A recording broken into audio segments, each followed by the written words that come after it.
Hello. For my assignment, I chose to train the program to recognize specific musical notes. This meant that I needed to record and upload the sounds of different notes, then play these notes back again to tell if the model could identify them. My ultimate goal was to determine if the model could correctly identify the notes being played in the children's song Hot Cross Buns. My dataset for this experiment consisted of the background noise control group and the three notes that make up the melody in Hot Cross Buns. Anyone who played an instrument growing up will know that the only notes in Hot Cross Buns are C, D, and E, so these were the notes that I needed to record. Initially, I recorded several snippets of me playing these notes on my piano, but after training the model and testing it, I found that these sound bites were too irregular for the machine to analyze. I couldn't replicate the exact tone, volume, or duration of the notes that I played for every recording, which created too much variability and made it difficult for the model to know the difference between the notes. I decided to standardize my recording procedure to fix this problem. I went to a composing software and wrote 9 measures of music, though to call it music is a bit generous because the measures were just the same notes repeating. Either way, I wrote 3 measures of just C notes, then 3 measures of just D notes, and then 3 measures of just E notes. These measures incorporated quarter notes and eighth notes because these are the types used most in hot cross buns. With this music written, I then could record my computer manually playing it.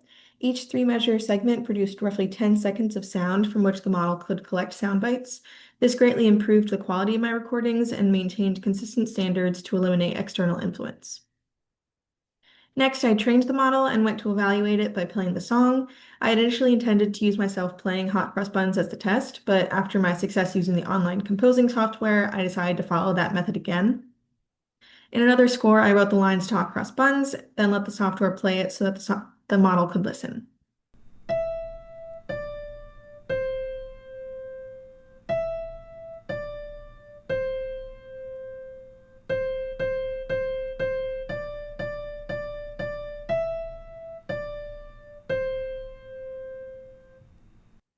That was a visual of the music playing and the model analyzing it at the same time.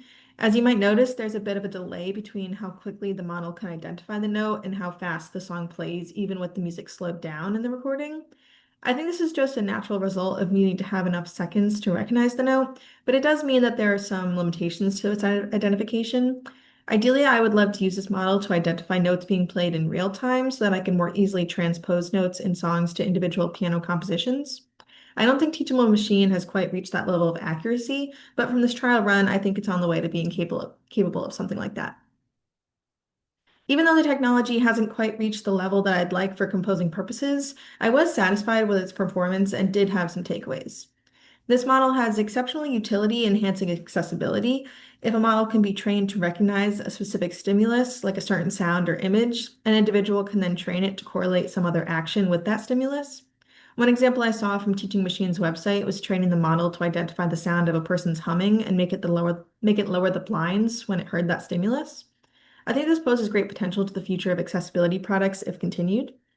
Working with these kinds of programs does not necessarily require coding knowledge also.